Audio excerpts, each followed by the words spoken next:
we'll get started with the Husky post-game press conference. We have obviously Head Coach Thomas Hammock, Gavin Williams, Nate Valcarcel, and Jalen Poe. Coach, you want to start us off with a statement about today's game? Yeah, I think just proud of the players, proud of the coaches. I think that's a mark of a veteran team. You know, we lost 2 games in a row. Really didn't play well in the first half, but then came back the second half and played Husky football. So just proud of the effort, the want-to, the physicality, the discipline, the focus, and they stayed in the fight. And I think that's going to serve us well as we continue to play each and every single week. We're going to take it 1 week at a time. We know we got a lot of things to clean up, but, you know, for our offense to, you know, have some success that second half, that should give them great confidence. Our defense, obviously, they gave up some yards today, but, you know, they're competitors. They'll come back and respond the right way. And so we should have a lot of energy and juice to continue continue MAC play next week. What did you see shift in the run game in the second half, especially considering, you know, Brown wasn't available? Yeah, I mean, the run game was there in the first half, but again, you know, we had 2 turnovers in the first half that killed drives. You know, I think we had 118 yards at halftime. So, but then I think our offensive line at halftime said, hey, we can take this game over, and we listened. They felt like they can change the line of scrimmage. Those guys were into it. Coach Meadows did a phenomenal job this week from a game plan standpoint, having those guys locked in on the details of the job, different looks. This is 2 weeks in a row that we played a 3-down front.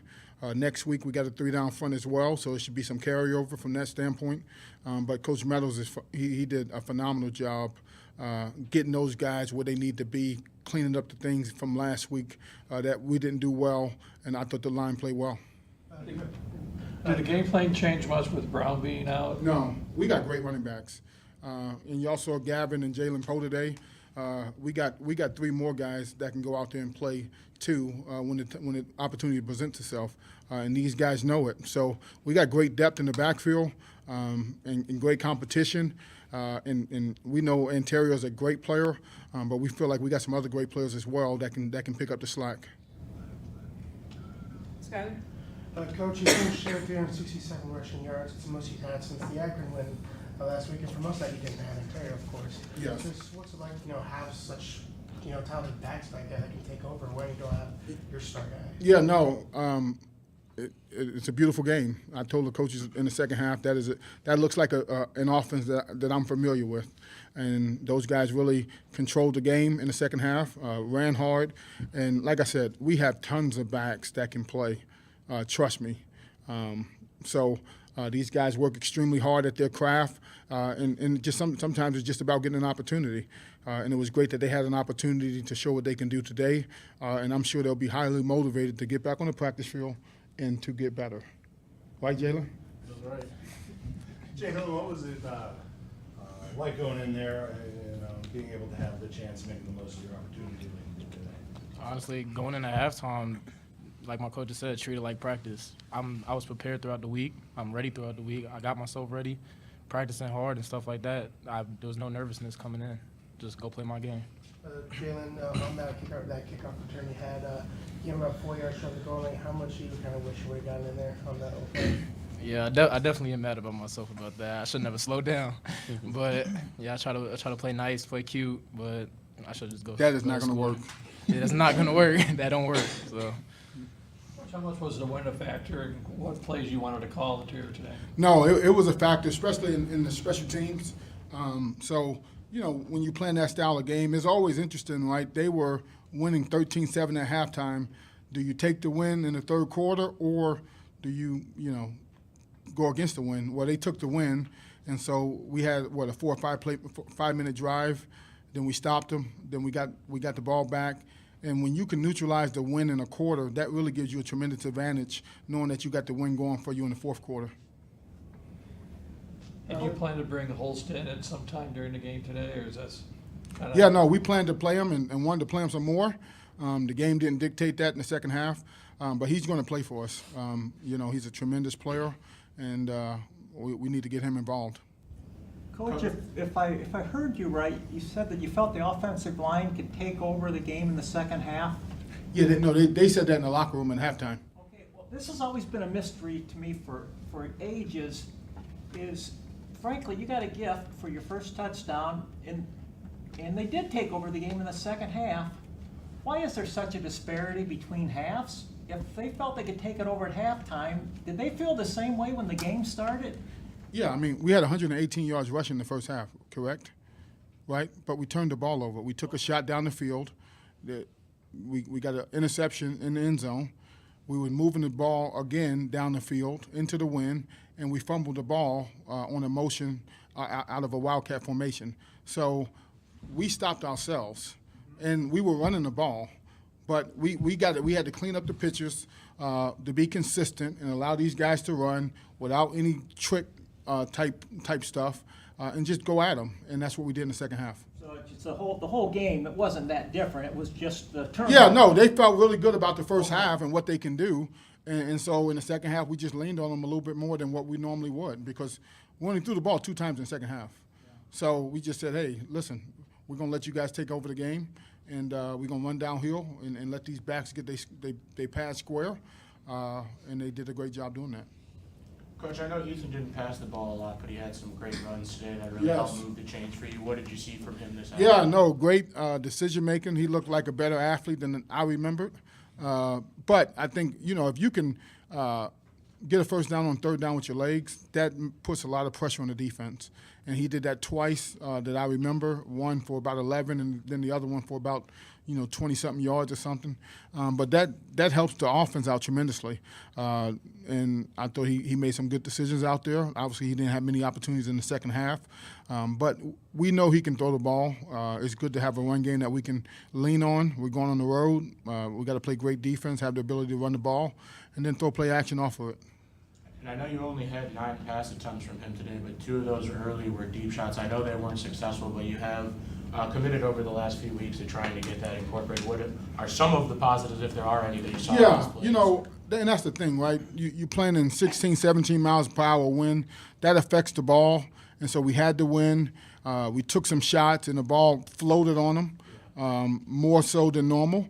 And so that affects your completion percentage. It's not always into the wind. Sometimes it's with the wind as well, being accurate. The wind is a major factor for football. I mean, it more so than rain or snow or anything else. The wind is a problem. And so, obviously, we know we're going to have some wind games here down the stretch, and we got to make sure we handle the elements the right way.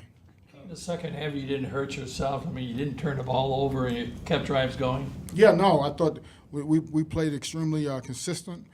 We stayed normal down in distance, which allowed us to have our whole offense available, and we protected the ball. The bottom line, if we protect the ball, we could be the type of team we need to be. And we can't give up, we can't turn the ball over. And if we don't turn the ball over, we'll be extremely difficult to beat. Nate, can you talk a little bit about how that defense started out? You get a sack on the first play, then you force a fumble next, you kind of start that game on fire. Yeah, I mean, that's the motto every week for us is to start off strong and win the first drive and give the ball back to our offense. So, obviously, that was the motto for us. So, yeah. And y'all did it. Yeah. Gavin, just what's to say about this team? Have the rushing performance it did? With you and Jalen out there getting the job done and not missing a beat in the running game.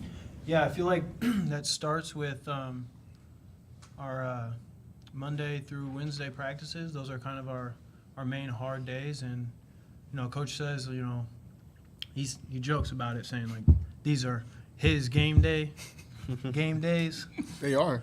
And just treating those more physical, more intense practices like they are not the game, but treating them as close as we can to game-like reps helps us, get different looks and get different feels for, what they could possibly do and help, like myself and Poe, get ready for, whatever comes, One of our mottos is SOAR, and the O is opportunity. So you never know when an opportunity is going to present itself to you, but when it does, you just have to trust on the training that you've had all the way from January to now, and you just got to have the confidence and belief in yourself and your teammates that you know what you're going to do and you're going to go out there and do it the right way and be successful.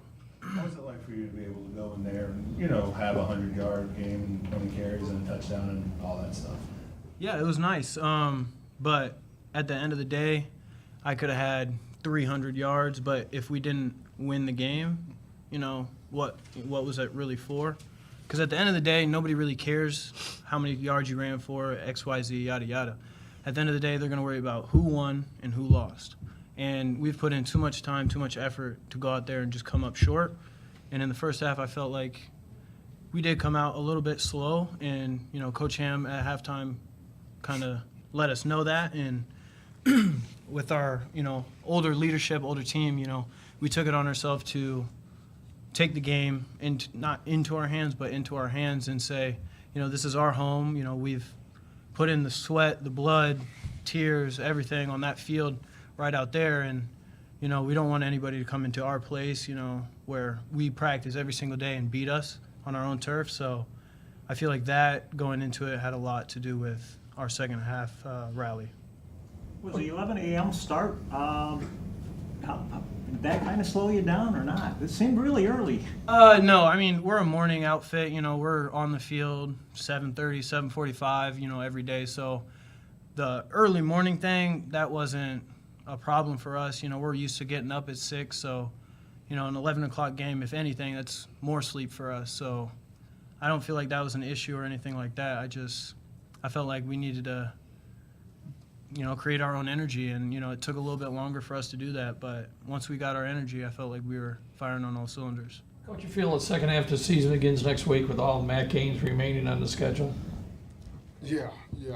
I'm just sitting here just so proud of these guys. You know, these guys grow up and they talk the right way and say things the right way, what you hope as a coach, they get in the lessons. And that's what it's about, you know, helping young people develop. Proud of these guys. But, no, we are excited about next week.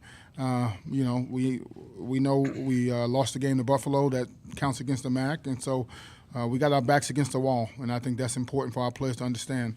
You know, our back is against the wall every week we play, and we have to play like that with that level of tenacity and focus and prepare that way.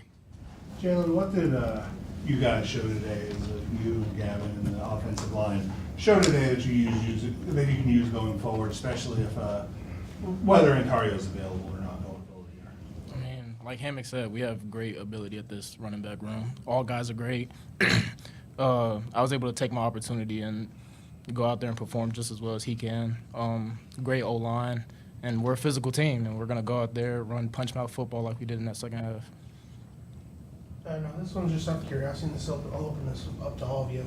Ethan Hampton, I know he has the moniker amongst him of E-Mobile. How long do you think that sticks after running for 64 today? He got the what? E-Mobile moniker, the nickname E-Mobile.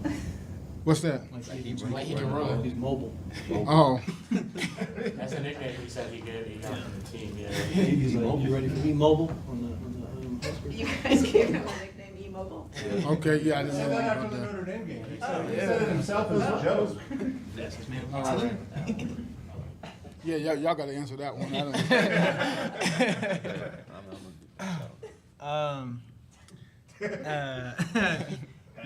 Yeah, we're gonna pass on that one. Gavin, what was it like, though, to see Jalen get his opportunity and then play the way that he did today? Obviously, you and Ontario won't be here next year, so the running back room will be in his hands and other guys' hands as well.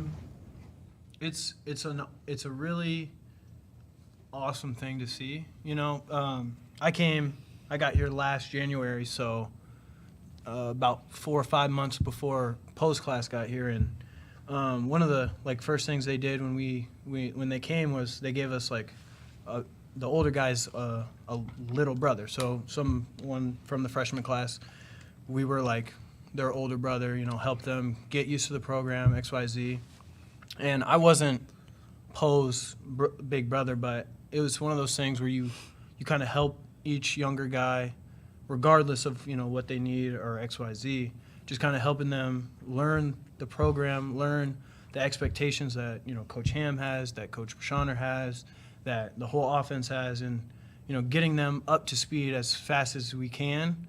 So, like, for games like today, well, it's been a year, but where if we do call on him, you know, he's not, oh goodness. Like, you know, he's not anxious, he's not nervous, he's calm, cool, collected, and he goes out there and he performs. And it's an amazing thing to see because everything he does this year is just going to help him excel next year.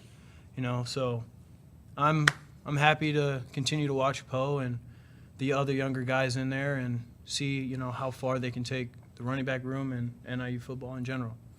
And Jalen, to follow up on that, what's it like going to work every day with Ontario, Gavin, and all the guys, and just learning from the veterans in the room?